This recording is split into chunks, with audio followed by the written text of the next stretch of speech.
Hello and welcome to Junk Journal July for 2023. My name's Leigh.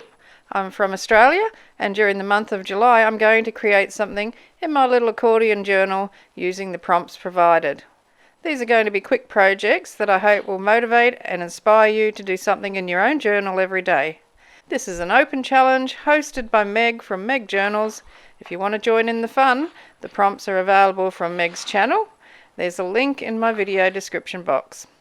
Okay, let's see what today's prompt is and get creative.